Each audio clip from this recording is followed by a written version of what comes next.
सभी विद्यार्थियों को नमस्ते। विद्यार्थियों, आपका जानवी एजुकेशन हब में स्वागत है।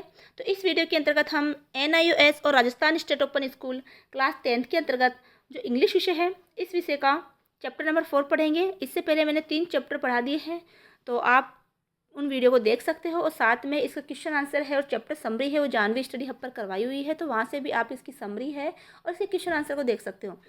तो चैप्टर का नाम है टॉल ट्री। तो टॉल ट्री इसका मतलब होता है, देखो, लंबे पेड़। तो ये एक पोएट्री है, ठीक है, यानी कविता है। इस कविता को हम कविता के रूप में ही पढ़ेंगे। तो यहाँ पर पोएट ने जो है, कवि ने जो है, वो नेचर के बारे में, प्रकृति के बारे में इस चैप्टर में, इस कविता में बताया गया है। तो पढ़ते हैं पहले इसके प्रस्तावना को। देखो, think of some tall tree you have seen, you find them in village, in garden, on the roadside, in towns, in forest and on mountain slopes. And maybe you even have one such tree in your courtyard. Have you ever observed tree carefully? Have you noticed how trees silently offer care and protection to all?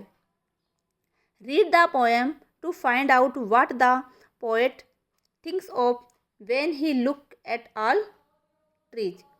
He imagines them to be watching, sheltering and puffing like human beings. तो देखो, यहाँ पर जो कवि है उसके बारे में कुछ बताया गया है। साथ में इस चैप्टर के बारे में ही कुछ प्रस्तावना बताया गया है, जैसे कि think of some tall tree you have seen, यानी कुछ ऐसे ऊंचे पेड़ जिनके बारे में आपने कभी कुछ सोचिए, है ना। तो थिंक ऑफ सम यानी कुछ सोचिए जो ऊंचे ऊंचे पेड़ आप देखते हो।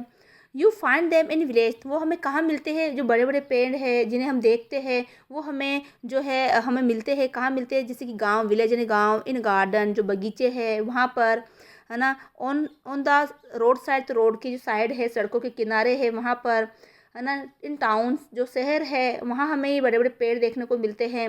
इसके अलावा इन फॉरेस्ट है, जो फॉरेस्ट जो जंगल है, जंगलों में ये हमें बड़े बड़े पेड़ देखने को मिलते हैं। एंड और ऑन माउंटेन स्लोप्स, जो पहाड़ी ढलान हैं, वहाँ पर भी हमें इस तरह के पेड़ देखने को मिलते हैं। And may be you even have on such tree in your courtyard, और इसके अलावा और शायद आपके घर के आंगन में भी ऐसे ही एक पेड़ हो, यानी कि आपके घर के आंगन में, कोर्टयार्ड यानी आपका जो घर का आंगन है ना, उसके अंदर भी इस तरह का कोई पेड़ एक लगा हुआ हो जो कि बहुत बड़ा लंबा हो सकता है। Have you ever observe tree carefully, कि आपने कभी पेड़ों को ध्यान से देखा है? Have you notice how trees silently offer care and protection to all, तो है ना। तो क्या आपने ये देखा है कि कैसे पेड़ चुपचाप सभी की देखभाल और सुरक्षा करते हैं? केयरफुली, साइलेंटली यानी चुपचाप केयर करते हैं, देखभाल करते हैं, प्रोटेक्शन यानी सुरक्षा करते हैं। Read the poem to find out what the poet thinks of when he looks all at all tree. तो अब हम जो है इस चैप्टर के अंदर यही देखेंगे किस तरह से जो है पोएट ने, यानी कि किस तरह से जो यहाँ पर कवि ने पेड़ों के बारे में बताया है, पेड़ों के बारे में क्या सोचा है उन्होंने, क्या चीज़ें पेड़ों के बारे में उसने सर्च की है। He imaging them to be watching, sheltering and peeping like human being. तो वो इमेजिंग करता है, वह कल्पना करता है कि वे इंसान की तरह, कौन? लाइक ए ह्यूमन बीइंग्स, यानी कि इंसानों की तरह जो पेड़ भी है वो हमें देख रहे हैं। शेल्टरिंग यानी वो हमें आश्रय, हम आश्रय ले रहे हैं, हम उसमें आश्रय आश्रय लेते हैं। साथ में पपिंग यानी कि वो जो है हमें ताक झाक हमें करते हैं। तो इस तरह से पेड़ों के बारे में एक ह्यूमन बीइंग्स की तरह, यानी कि एक इंसानों की तरह हरकतें करते हुए इन पेड़ों को बताया गया है। तो पढ़ते ही चैप्टर को। देखो, अब ये चैप्टर है आपका जो पोएट्री है, ठीक है, ये पोएट्री को, जो पोएम है, उस पोएम को हम पढ़ेंगे। ठीक है, इस पोएम के अंदर आपने देखा होगा, देखो इस तरह से पैराग्राफ दे रखे हैं, मतलब कि इसको हम स्टेंजा बोलते हैं। क्या बोलते हैं? इसको हम स्टेंजा बोलते हैं। इस स्टेंजा को हम जानेंगे। जैसे अगर मैं हिंदी में बताऊं, तो आप कोई भी पाठ पढ़ते हो, जैसे आपका चैप्टर नंबर 1 है हिंदी में बहादुर पाठ, तो बहादुर पाठ में हमने देखा होगा अलग अलग पैराग्राफ दे रखे हैं। ठीक है, तो आपने पहले ये पैराग्राफ पढ़ा बहादुर के, और फिर इससे नीचे अगला पैराग्राफ दे रखा। तो ये तो जो है अलग अलग जो अनुच्छेद होते हैं उसको बोलते हैं, इंग्लिश में पैराग्राफ बोलते हैं। लेकिन जैसे हम कोई कविता पढ़ते हैं, तो कविता के अंदर अलग अलग काव्यांश होते हैं। कविताओं के मानो 3 4 5 हिस्से हो गए उसमें ना, है ना। तो वो जो अलग अलग कविताओं के हिस्से होते हैं, जो काव्यांश होते हैं उसको हम क्या बोलते हैं, इंग्लिश में स्टेंजा बोलते हैं। तो यहाँ पर भी देखो कविता की जो हिस्से है ना, इसको हम स्टेंजा बोलेंगे। तो जो पाठ होते हैं, जो चैप्टर होते हैं, आपने पिछले जो भी चैप्टर पढ़े उसके अंदर पैराग्राफ थे, लेकिन कविता के अंदर हमेशा पोएट के अंदर यानी कि पोएट्री के अंदर हमेशा ही क्या होती है, उसमें स्ट्रेंजा कही जाती है। उन पैराग्राफ्स को जो है उनको स्ट्रेंजा कहते हैं। तो ये काव्यांश हो गए कविता में काव्यांश, और कवि पाठों के अंदर जो गद्यांश होते हैं। ठीक है, चलो अब इसकी स्ट्रेंजा को, एक एक स्ट्रेंजा को हम पढ़ेंगे, इसका अर्थ हम जानेंगे। तो अब इसके हम स्टेंजा पढ़ेंगे और एक एक स्टेंजा का हम अर्थ देखेंगे। तो tall tree with their feet in the earth and their head in the sky, the tall tree watch the cloud go by. ठीक है, तो ये पहला स्टेंजा है, यानी पहला काव्यांश है इस कविता का, इस पोएट्री का। तो देखो, with their feet in sky in the earth, sorry with their feet in the अर्थ। तो यहाँ टॉल ट्री के बारे में बताया, एक लंबा पेड़ है, तो लंबे पेड़ के बारे में ये कहा गया। देखिए अब ये जो पेड़ है, इस पेड़ के बारे में कहा गया है कि इसका जो फीट है, फीट यानी इसके क्या होते हैं, इसके जो पैर। ठीक है, देयर यानी किसके, उनके जो पेड़ है, उनके किसके लिए कहा गया है, लंबे पेड़ों के लिए कहा गया। तो आपने लंबे लंबे पेड़ देखे होंगे, जो लंबे लंबे पेड़ होते हैं उनके जो पेड़ होते हैं वो इन द अर्थ होते हैं, यानी ज़मीन के अंदर। उनकी रूट्स होती है, उनकी जो जड़ें होती है ज़मीन के अंदर होती है, गहरी होती है ज़मीन में। तो पेड़ों के जो फीट होते हैं, पेड़, तो उन पेड़ों को, जो पेड़ है, पेड़ों के जो पेड़ यानी कि इसकी ज़मीन के अंदर जो उनकी जड़ें होती है, उनको कहा कि उनकी जो बड़ी बड़ी जड़ें हैं, उनके जो पेड़ है वो ज़मीन के अंदर होते हैं। And their head in the sky, और उनकी जो हेड जो बड़ी बड़ी जो ब्रांचें होती है, जो उनकी टहनियाँ होती है, वो कहाँ पर होती है, वो आसमान में होती है। बहुत ऊंचा पेड़ होता है, तो उसकी जो हेड है, उसका जो सर है, वो आसमान की तरफ होता है। तो आपने देखा होगा जो लंबे लंबे पेड़ होते हैं, उनकी जो जड़ें होती है वो ज़मीन के अंदर गहरी बैठी हुई होती है। हालांकि पेड़ों की सभी जड़ें ज़मीन में होती है, वो जड़ें ही उनको बांधे रखती है, पेड़ को खड़ा रहने में मदद करती है। ठीक है, और बाकी जो उनकी जो शाखाएं हैं वो लंबी लंबी होती है, बहुत ऊंचाई पर होती है, और वो ऐसा लग रहा है कि आसमान को छू रही है, तो वो आसमान की तरफ होती है। ठीक है, तो आप इस कविता को पढ़ते हुए जो है आप एक कल्पना कीजिए, पेड़ को अपनी जहन में लेके आइए कि हाँ पेड़ होता है, इतने लंबे सारा पेड़ होता है, और उस पेड़ की जो जड़ें है, उसके पैर है, फीट है, वो ज़मीन के अंदर है, और उसकी जो सर है, हेड है, वो आसमान की तरफ है। तो इसी तरह से पेड़ एक होता है। ठीक है, चलो आगे देखते हैं।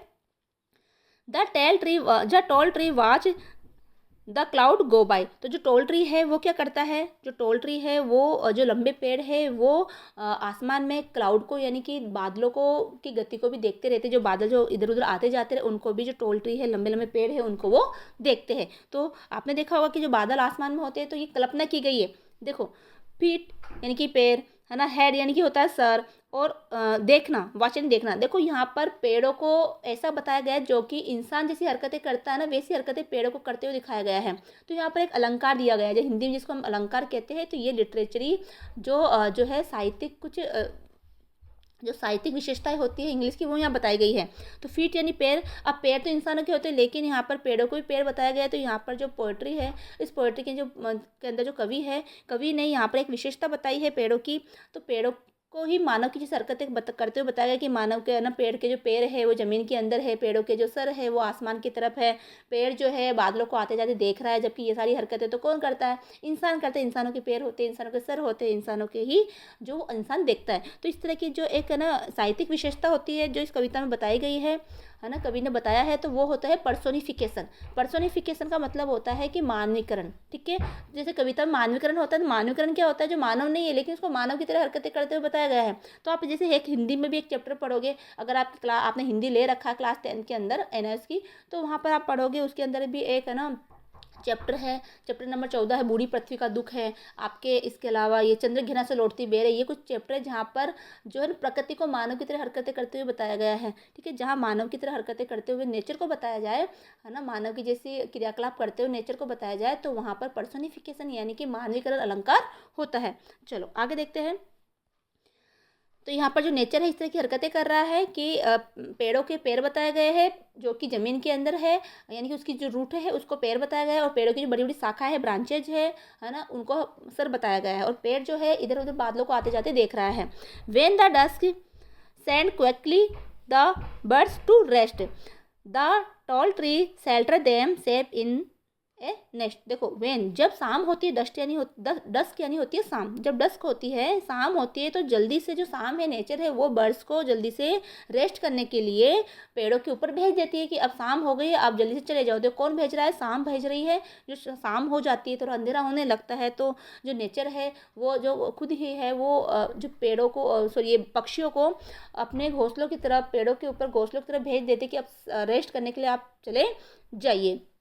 ठीक है, तो देखो यहाँ पर नेचर को भी जो है हरकतें करते हुए बताया गया है ना। यानी कि उसको जो शाम होती है, जो इवनिंग होती है, इवनिंग को भी क्या कहा गया है? इवनिंग जो है जल्दी से सारे बर्ड्स को भेज देती है ना। लेकिन क्या इवनिंग भेजती है क्या? नहीं, लेकिन इवनिंग को भी अब पर्सोनिफिकेशन है ना।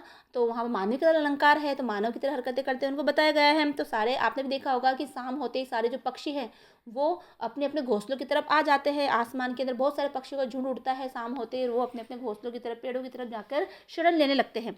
The tall tree shelter them safe in A nest. तो जो टॉल ट्री है, जो लंबे लंबे पेड़ है, वो उनको आश्रय देते हैं। शेल्टर देम यानी उन्हें आश्रय देते हैं, सेफली यानी कि उनको सुरक्षित रूप से उनको आश्रय देते हैं। तो इस तरह से नेचर को जो है मानव की तरह हरकतें करते हुए बताया गया है। तो यहाँ पर वही पर्सोनिफिकेशन है, यानी कि मानव का अलंकार है। इसके अलावा एक लिटरेसी जो है यहाँ पर एक साहित्यिक विशेषता ये भी है कि यहाँ पर जो है देखो कविता में क्या होता है, जो एक लाइन होती है जिसको राइमिंग वर्ड बोलते हैं। जैसे आपने इसको पढ़ा, with their feet in the earth and their head in the sky. Sky ध्यान रखना, दिखे। फिर है the tall tree which the cloud go by. तो बाई है, स्काई है, तो आपने देखा इसका जो लास्ट का जो वर्ड है वो सेम साउंड दे रहा है। ठीक है, तो आपने कविता में देखा होगा उसमें सेम साउंड होता है, तो सेम साउंड है तो इसको बोलते हैं राइमिंग वर्ड।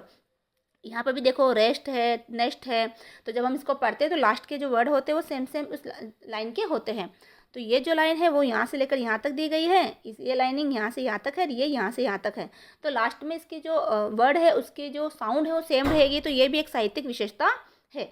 अगला देखो, तो अगला स्टेंजा कार्ड देखेंगे। And then in the night with the tall tree peeping, the moon shining down on a world that is sleeping.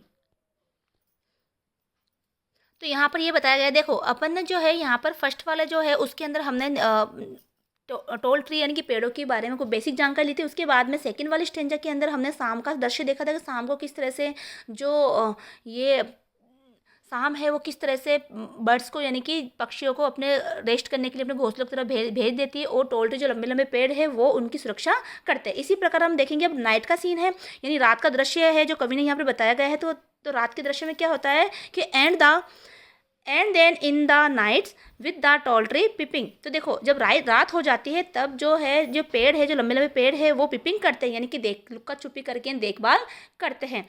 ठीक है, ताका झाकी इधर करते रहते हैं। जब कब the moon shining down on a world that is sleeping, जब पूरा वर्ड सो जाता है, पूरा संसार सो जाता है, और जो है चंद्रमा जो अपनी शाइनिंग यानी कि चांदनी रात के चंद्रमा अपनी रोशनी बिखेर रहा होता है पूरे वर्ड के ऊपर, तो उस समय जो पेड़ है वो पिपिंग करते हैं, देखभाल लुका जो भी करते रहते हैं, देखभाल करते रहते हैं, लोगों की सुरक्षा वो करते रहते हैं। ठीक है, तो देखो यहाँ पर भी जो है पेड़ों को जो है पर्सोनिफिकेशन यानी मानवीकरण अलंकार का प्रयोग किया गया है। साथ में ही देखो राइमिंग वर्ड क्या है, पिपिंग और स्लीपिंग। पिपिंग यानी कि लुका छुपी करना, देखभाल करना। ठीक है, लुक छुप कर देखभाल करना।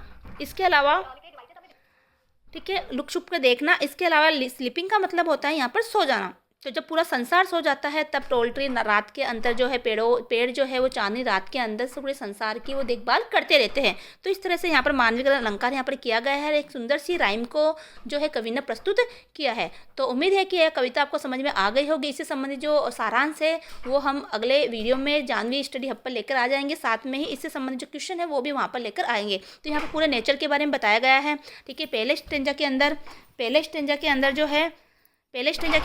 ये जो बेसिक डिटेल बताई गई है पेड़ों के बारे में। सेकंड स्टेंजा के अंदर जो शाम का दृश्य बताया गया है कि किस तरह शाम होते ही जो है शाम जो है वो बर्ड्स को रेस्ट करने के लिए जल्दी से भेज देती है, और टोल ट्री के ऊपर जाकर इन लंबे लंबे पेड़ों पर जाकर जो पक्षी है वो शरण लेते हैं। ठीक है, इसके बाद जो थर्ड वाला स्टेंजा है वहाँ पर एक रात का दृश्य बताया गया है। ठीक है, तो इस तरह से ये हमारा पूरा कविता कंप्लीट होती है। तो ज़्यादा वीडियो को शेयर करें, चैनल को सब्सक्राइब करें। मिलते हैं अगली वीडियो में। जय हिंद, जय भारत।